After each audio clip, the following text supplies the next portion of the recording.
ঈদ সামনে, ঈদ কুরবানি ঈদ। ওকে, কুরবানি ঈদে আমি আপনারা যতদূর জানেন যে আমি আসলে সবসময় 2016 সাল থেকে আমি কুরবানি ঈদটা সবসময় এবিসির সাথে করেছি।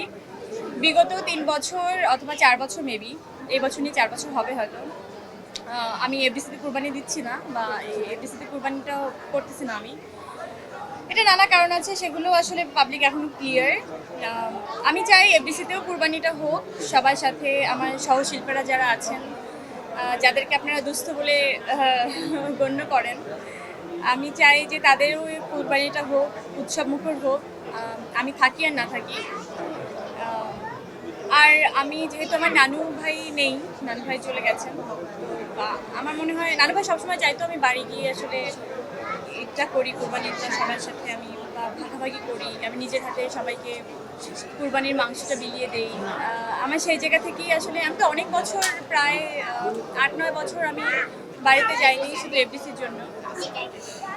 আমার মনে হয় এফডিসির দায়িত্বটা অন্য কেউ নিয়েছিল বলেই আমি আসলে ওই দায়িত্বটা আমার মনে হয় হ্যান্ড ওভার করে দিতে পেরেছি, অ্যান্ড দেন আমি বাড়ি যাওয়া শুরু করেছিলাম। যাই হোক, আমি জানি না কতটুকু কোনটা কিভাবে আমি সুন্দর করে পাচ্ছি, কিন্তু আমি চেষ্টা করছি ঈদটাকে উৎসবমুখর করার, এবং ঈদ যেহেতু আনন্দ এবং খুশি বয়ে আনে, আমি চাই সবার মুখে হাসিটা থাকুক এবং সেই অন্তরে সেই খুশিটা থাকুক। ঠিক আপনাদের যেমন লাগছে, আপনারা অনেক ফুরফুরা, অনেক ফুর্তি মেজাজে আছেন, ঠিক তেমনই আমার লাগছে যে একটা রূপকথার মতো একটা ব্যাপার হচ্ছে এখানে। রেস্টুরেন্ট এমন না যে ফ্যামিলি নিয়ে আসলাম, জাস্ট খেলাম, পেট ভরে চলে গেলাম। বিশ্বাস করেন এটা মেমোরেবল একটা ব্যাপার হবে, যে এখানে আসলে একটা এনভায়রনমেন্ট পাবে, যে এটা একটা প্রকৃতির সাথে মিলে মিশে যাওয়ার একটা ব্যাপার থাকে কিন্তু এখানে।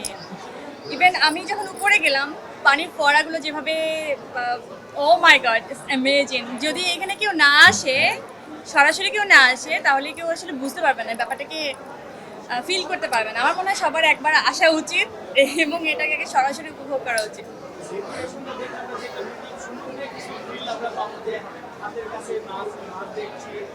সমুদ্রে আপনি মাছ ধরেন?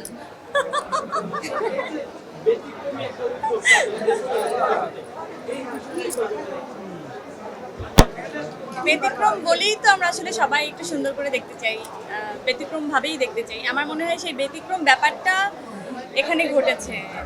যেরকম আমার ফিল হচ্ছে, সেরকম মনে হয় আপনাদের সবারই ওই ফিলটাই হচ্ছে।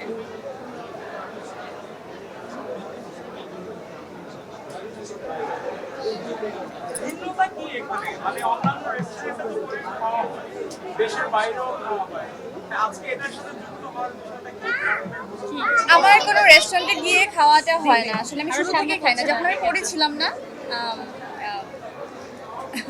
মানে পড়ি মনে ছিলাম না যখন, তখন আমি রেস্টুরেন্টে গিয়ে খাই না। মানে আমি অনেক শাই গাই, কেউ আমি খাচ্ছি, কেউ আমাকে দেখতেছে, আমি জানি না আমি কেমন, মানে আমি একটু এরকমই। কিন্তু আমার মনে হয় যে আমি সমস্ত রেস্টুরেন্ট থেকে খাবার অর্ডার করে খাই বাসায়, কিন্তু এরকম একটা এনভায়রনমেন্টে আমার মনে হয় যে আমি আমার বাচ্চাদেরকে নিয়ে এখানে এসে সুন্দর করে ফুড এনজয় করতে পারবো। পরিবেশটা এখানে আছে।